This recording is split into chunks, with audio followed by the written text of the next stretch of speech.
Let us continue to pray about that issue of decisions. That issue of what? Of decisions. So far, I talked about a number of decisions that will be made by the powers that be. So the second important decision is imminent now in this country.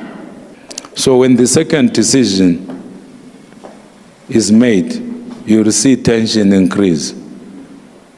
Tension is going to increase. Hallelujah. So for tension not to increase to boiling point, you and I must wait and labor in prayer for this country. At the present moment, they are busy preparing for the second decision. When the second decision is made, you will know it. By the time we reach the third decision, it won't be a joke here. By the time we reach the third decision, hallelujah, hallelujah, it won't be a joke here. Because I saw 4 major decisions between now and 2028. 4 major decisions.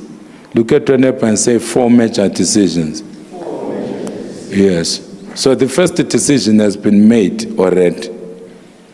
Yes, I talked about it to the point of crying, and it has already been made.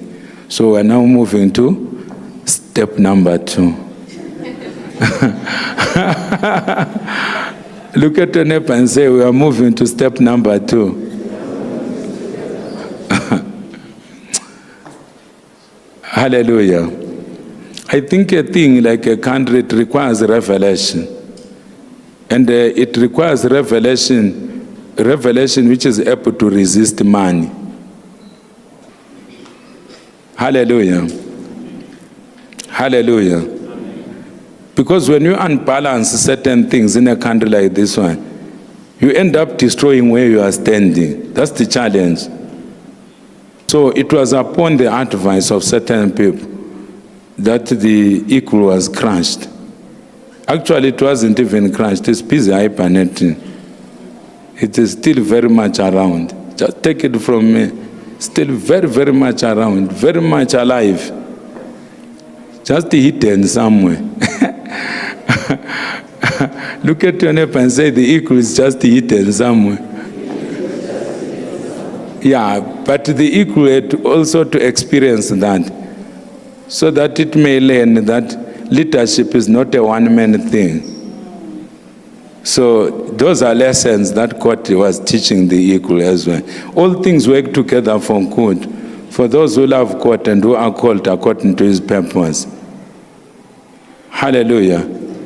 You don't run a massive thing which involves people's lives.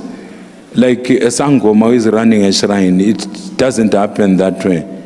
It has to be by consensus. You can ask our leaders here. We do a general council meeting of this church, because how do you run something like this? And then I'm packing instructions from my bedroom.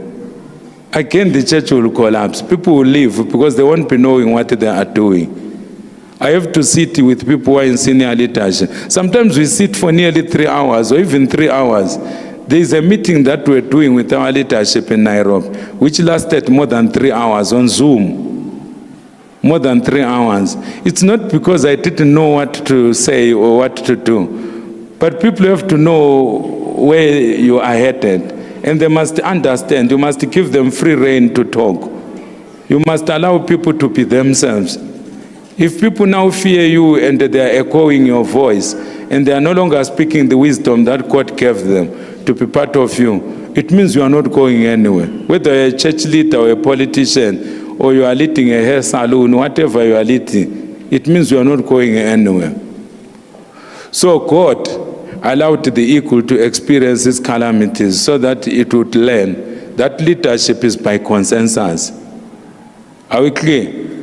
It's not something I come and then I'm imposing my ideas on the people. When you try to do that, whether it's a church or a country or whatever, you will be headed nowhere. So that's why God had to allow the people who really make decisions in this country to just speak nothing. and they throw it at the eagle and everything collapsed. It was God just teaching a lesson. But the people who did it, we spoke to them last time, and they heard us. But they had to do what they needed to do. You know, when a person who is in the kitchen is frying chilies, you can start to sneeze in the other rooms. But if the meal involves frying chilies, they will continue frying the chilies, whether sneezing or not. You have to go out of the house. So at that time, those who are sitting on the hot seat there, in Harare or wherever, they felt it was necessary to deal with that beast the way they dealt with it. But it's very much around. Let's hope when it comes back from hibernation, it will be behaving in a different way. If it behaves the same way, again another stone will be appointed to hit it until it lands. That when you are among the people, you move with the people. So, they hit you with stones. They hit you with stones until you learn.